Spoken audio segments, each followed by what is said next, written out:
삶에 유익한 얘기를 전하는 인생 라디오입니다.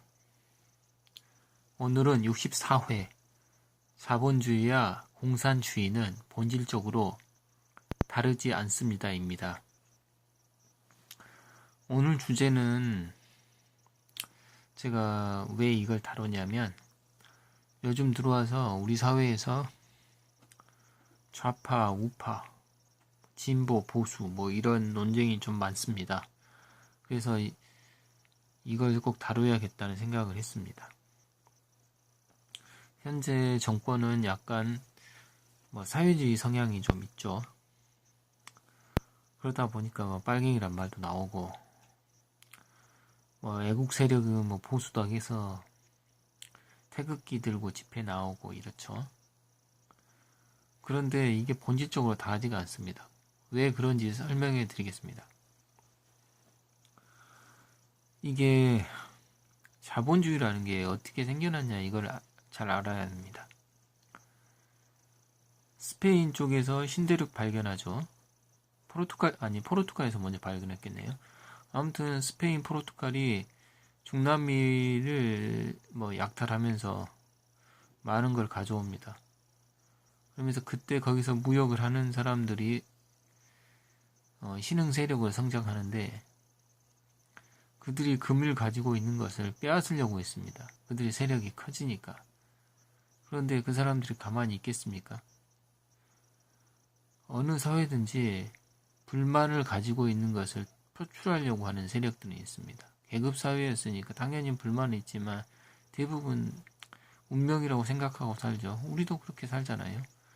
그런데 그 세력들이 세력을 직접적으로 발휘할 수 있는 힘은 없었죠. 그런데 그때 당시 상업을 통해서 큰 돈을 모은 그 세력들이 그들에게 돈을 지원하면서 사회를 뒤집는 혁명에 성공합니다. 돈이 성공한 거죠. 그것이 프랑스 대혁명, 영국 시민혁명 이런 겁니다. 그러면서 평등한 사회다 했죠. 그런데 그 세력들인 돈을 준 사람들이에요. 왜 그렇게 했겠습니까? 자신들이 비집고 들어가려면 계급사회가 일단 해체가 돼야 합니다. 자기는 귀족들이 아니니까. 그러면서 자신의 기득권을 유지하려면 뭘 해야겠죠? 돈 있는 사람이 자기가 하고 싶은 거 할 수 있도록 하는 게 자본주의 아닙니까?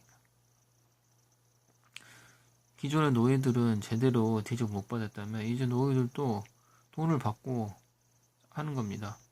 시녀가 되든 뭐가 되든 간에. 그게 처음에는 그다지 나쁘지 않았습니다.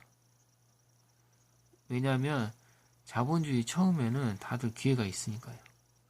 그러나 1800년대에 자본주의가 퍼져나갈 때 경제학자들이 우려했던 그 현실이 지금 다 드러나고 있습니다. 그때 뭐라고 했었냐? 자본주의 이건 독과점이 될 수밖에 없다. 맞죠? 우리나라 마트도 몇 개로 축약되고 자동차 회사도 2개. 기타 지금 조선업 구조조정 하던데 그럼 거기도 크게 했던 2군데만 남고 사라질 겁니다. 이게 한 나라에서만 국한되는 게 아니고 FTA라는 걸 통해서 전 세계가 하나가 되다 보니까 전 세계적으로 그렇게 독과점 체제가 될 겁니다. 각 업종별로. 그러면 그들이 하나의 귀족 세력이 되는 거죠. 무슨 말인지 아시겠습니까? 대부분의 사람들은 임금을 받는 한마디로 옛날 보면 노예 같은 사람. 그러니까 본질적으로 자본주의라는 것도 기존의 지배 질서 하에서 끼어들지 못했던 세력인데 돈이 있는 사람이 그 세력이 되고 싶어서 한 겁니다. 그래서 만든 겁니다. 아시겠습니까? 계속 발전할 때는 자본주의 좋아요. 좋은 점 많습니다. 그런데 최극단으로 가게 되면 결국은 승리하는 자만 남고 나머지는 도태됩니다. 만약에 빅3, 빅4가 있다 그러면 어떻게 되냐? 그런 경우는 꾸준히 가는데 만약에 3등이나 4등에 많이 쳐진다 계속해서 그러면 3, 4등이 합쳐가지고 빅3가 된다든지 아니면은 3개만 있었다 그러면 2등, 3등이 쳐지면 2등, 4등 합쳐서 1등이 된다든지 해서 한 2개 정도로만 남고 사라집니다. 원래 자본주의라는 게 1등과 1등을 맹추겨 가진 2등만 남습니다. 원래 그렇습니다. 그러면 공산주의란 게 뭐냐? 공산주의 태동했던 러시아를 보십시오. 거기는 안쪽에 있었기 때문에 신대륙 대발견으로 재미를 보지 못했죠. 그렇기 때문에 그 돈으로 기반으로 한 자본주의는 태동할 수가 없었습니다. 그래서 그쪽은 공산주의가 됐다 이겁니다. 죄송합니다. 제가 말문이 막혔네요. 기침도 나오고. 그러면 거기는 어떤 식으로 있겠습니까? 그쪽에 있는 세력들도 있었을 거예요.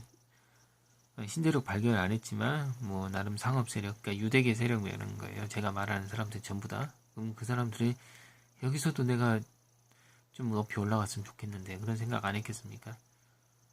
근데 자금은 별로 없고 사회에. 그러니 공산주의로 한 거죠.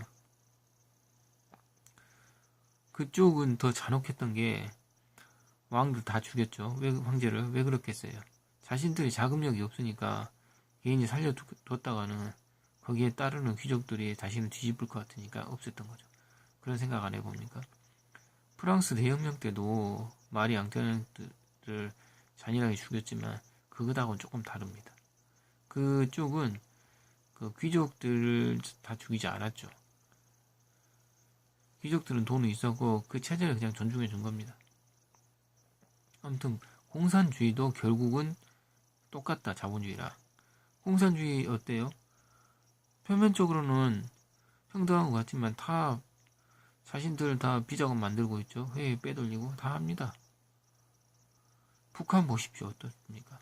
완전 계급사회 아닙니까? 어떤 사람들은 북한은 사회주의가 아니고 그냥 왕조다 그러는데 원래 공산주의든 결국은 그렇게 됩니다. 북한이 시작할 때부터 그렇게 했을 뿐이지 다른 나라도 결국은 그렇게 됩니다. 그냥 그들이 계급사회에 만든 겁니다. 처음부터. 그러면서 자신에게 대항한 세력들은 과감하게 없애고 왕조나 다름없죠. 앞으로 자본주의도 그렇게 잔인한 방식은 아니겠지만 좀 세련된 방식으로 제거를 할 겁니다. 그러니까 나는 자본주의가 너무 공산주의 하니까 안 맞아 하면서 싸울 필요가 전혀 없다. 우리는 이 주의를 하나 저 주의를 하나 왕될 팔자도 아니고 그냥 그렇게 살아간다. 알고는 싸워라. 본질적으로 다르지 않다. 지금 우리나라 현 정권에서 주장하는 사람들 있죠. 강남 살아봤자 별거 없더라. 모든 사람들이 용이 될 수 없고 용이 돼서도 안 되고 뭐 그런 소리도 하고 이게 뭐겠어요. 나는 용 할 테니까 나 강남 살 테니까 너희들은 그냥 평범하게 살아라.